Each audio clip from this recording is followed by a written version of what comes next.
Mandu malvi ngai le tatou tua matai sili le langi e wa tatou au le mai fo ile nei tai a fo am tanga fe manga luenga le nei tai au ai e mua le faftai le tatou tofi o le nei tai au ia le sunga ia isa mai le ulai ia le sunga le faifi au le faka sa le mua mo le tapena ino le tatou tapo inga tai au mo le nei tai au faftai sa au ni malo tapena le sunga le tofi ia malo fo talo ia wale fa no ino fe au manga luenga le nei aso ia fa pe fo ile sa vali atu fa ngol nei va yaso i fe au manga luenga talo fa Samoa mal tatou por kalame ia fa fo ile mau le sunga ile fa fe au ia fo le malo silitino ia wala va ia le taulo lua ile fe au manga luenga le ngata fo ile fa lo tele silfia mta le ni mangwa ia watu te mafaiva ia ofenga ia tatou kalesia le ngata fo ile ia o le tau singa na tatou wainga pa pe fo tapo inga le faltua mal no falo ia fa munuia le tua ia fa pe fo tapo inga le sunga ile fa fengainga ma le faltua ma le kalesia sa le mua ia matou o folo fatu ma fa talo fatu ni le tai au fa talo fatu yo sa fa tal le mai manga se tatou tunu ia fa pe fo ipa anga le tatou talo fa Samoa ai apa anga la fa sa TV o le TV o lo wainga ia fa pe fo yo pa ia ma sa fa le tunu fa le malo fa talo fatu le nei tai au le ala fa mai ia o sa fa le tunu ia fa talo fatu foi le ala mai le nei tai au fo ia fa talo fatu i pa angal tatu por kala mil talo fa Samoa le ala fa mai foi le nei tai au ia on tau ia foi nei swing ol tatu por kala me ia ona oni va ngolo tutupu e fia a wina tu foi wala mai moanga le nei tai au fa talo fa ile tapo inga sunga to ina ia male faltua male fa inga luenga ia mo to faltua tato pulenga i alipata ia fena im tato fa inga lotu malo la wala fa ile tao ia fa talo fa tu tato talo fa Samoa ile ala fa mai ia le lo fa le tua ia o mo fo ile so i fo manuia ia le ngata ile ma fa fa o tino malanga ia wa fo ile te pena ina fe amanga luenga le yaso o le fatalo fa le tatou lang tu le tatou company la ko Johnny ya lang mai pe watu ina tu tatou talo fa Samoa le por kalame fa nga solo le tai au tali tu la fitu ya ona se e tu lole mo tatou fa salongo tu sao ya mai le por kalame al maftanga tina wao ya lo ya ile la tu maftanga le ile ne va yaso a mataina la son nafi pe on silfia lungal tatou penga te fai langi tatou sau ni nga lotu ia malisi vai ngol latou por kalame au manatu ia mana fo fa aluo ka ko lotu nei tai au ngata ile sau ni ngata peni na tatou tofi fa pe fo ile sau ni nga nai tina ia wala tatou por kalame la so muli nei latou maftanga ia o lo o fa tau nu bina ile hola tupulanga tala vo songi i nei muli nu ia fa talo fa tu tatou talo Samoa tatou panga umala volo mai mo mai le ngata ia tunu e mamau i lungo penga te whailangi ia fa pe foi ia nei Samoa nei i lungo lau televise ia matou volofa ma fa talo fa tu la fa tatou talo tau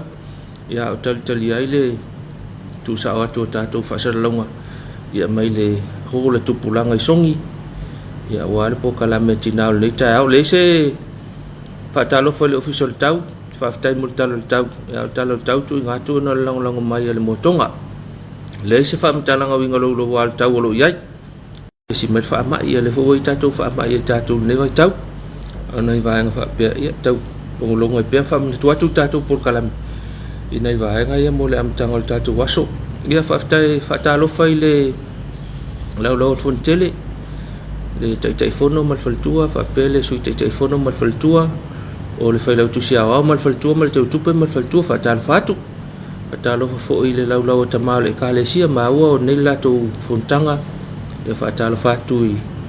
tai fono mal faltua ia fa pe fai lau tusi mal faltua ia sui tai tasi o lau a fono tamau le kalesia fa talo fa le yo fa komiti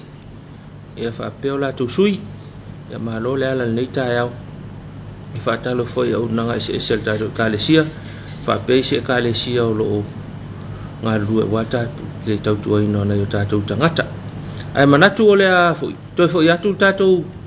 whasaralaunga o anga i anga o le nei aso, tautua nāra walau saunga le mu, tātou amatafi le mu fui le aso lulu, awhanu newa i aso. Ia, a tau nu fui le mu atu, ai mafi le mu le aso, i fi au mga luenga.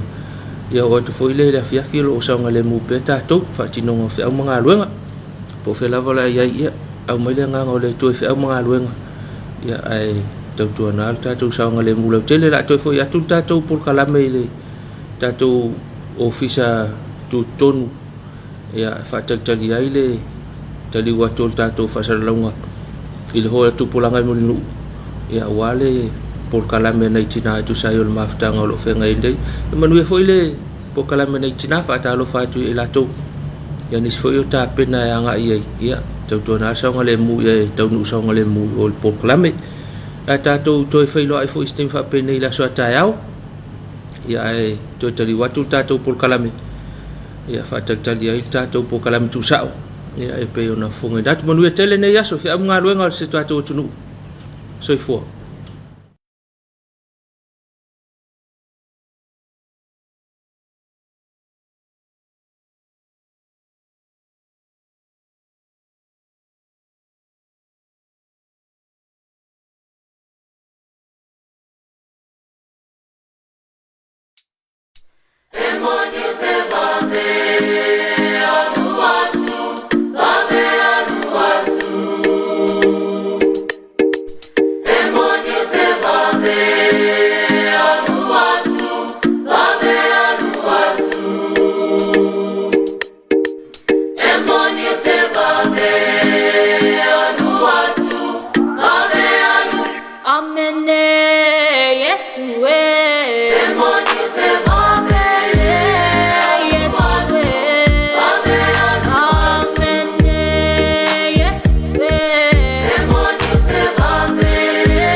Langa se ita fa'asua awawa umautinoa ole usomonita ua ua mana ya mufutanga ota tautupulanga e moa yo fotumonga ole ula fa'aleanana sawi aliwo Oye Periso, sawi alewo. Oye Periso, sawi alewo. Oye Periso, sawi alewo. Oye Periso,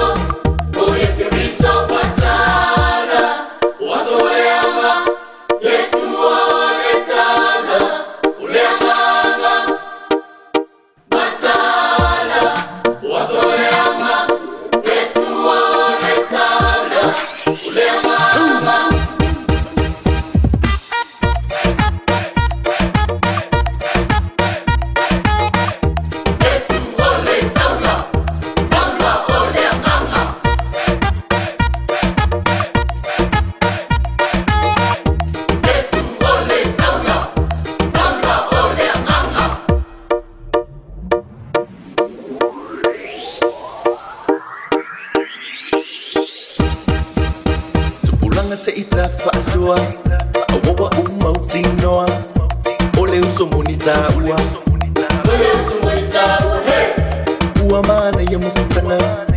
Motato tupulanga Emo wayo fotu wanga Ole ula fa aleana Sawi aliwo Moya Periso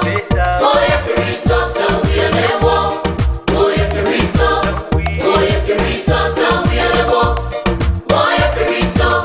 Moya Periso Sawi alewo Moya Periso Watala Wasoleama Yesu Waletala Uleamama Matala Wasoleama Yesu Waletala Uleamama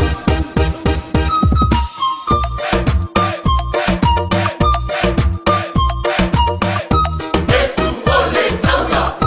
Tanga Oleamama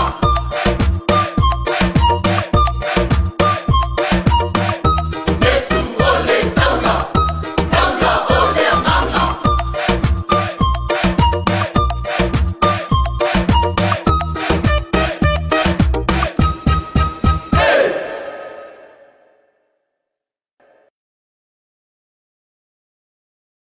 Come to Uncle Johnny's Ice Cream Factory at Vaitili.